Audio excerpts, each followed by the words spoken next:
Months of pent-up teenage desire were unleashed. We went at each other like animals. We ravaged each other. I was just as eager as he was.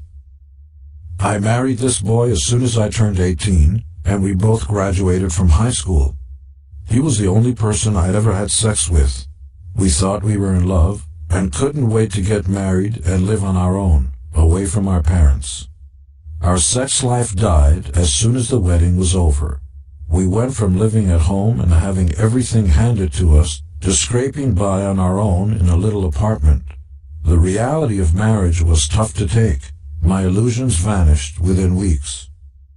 My husband and I used to go to the beach all the time. After we got married, I really started to pay attention to all the Barbie doll girls getting out of convertible Ferraris, accompanied by older, suntanned guys with spiky hair and Rolex watches.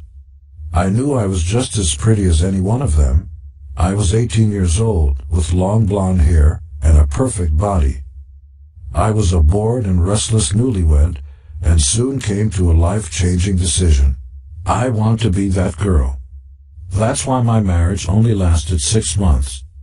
My 18-year-old husband was simply not able to provide the lifestyle I thought should be mine.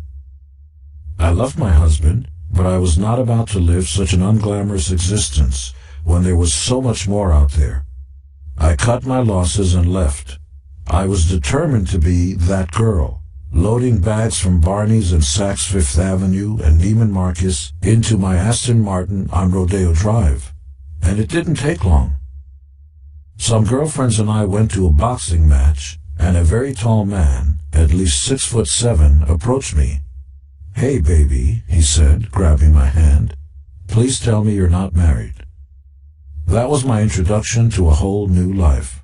This new man was a professional basketball player, and he was crazy about me.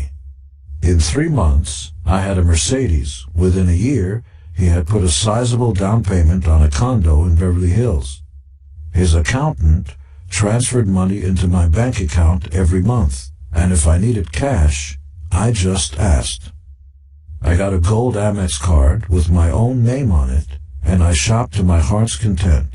We spent a blissful 3 years together, 3 years that ruined me for 90% of the male population.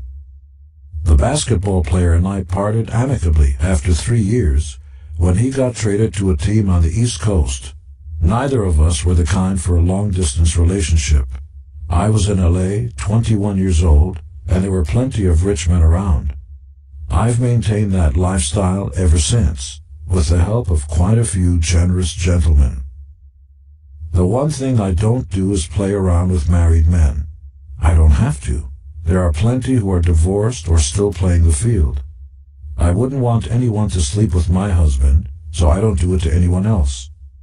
I fell in love once with a very known billionaire publisher who adored me, I thought. Chanel bags, Bulgari jewelry, skiing trips. Life was perfect for 8 months, until a girlfriend of mine told me he was hitting on her, always trying to get her number. I was crushed. The next time he came over to my house, I threw that Bulgari necklace at his face and screamed, "Get out." Later, after I calmed down, I realized that was a dumb financial move. At least I should have kept the gifts. I won't make that mistake again.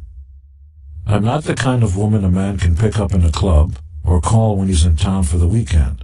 I'm all about long-term relationships. I demand to be treated as a valued girlfriend. What I do isn't a job, it's maintaining my lifestyle. I'm well known in Los Angeles. I sit at my regular table at Spago on Saturday nights and Monday evenings at Mr. Chow's.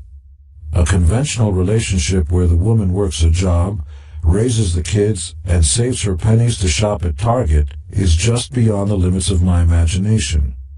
I don't know if I'll ever get married. I've been engaged several times, but I get nervous as the date approaches. I start to feel trapped and hemmed in and can't follow through. I don't need to get married because I'm now independently wealthy. I've invested wisely over the years. I'm now at the point where I don't even need a man.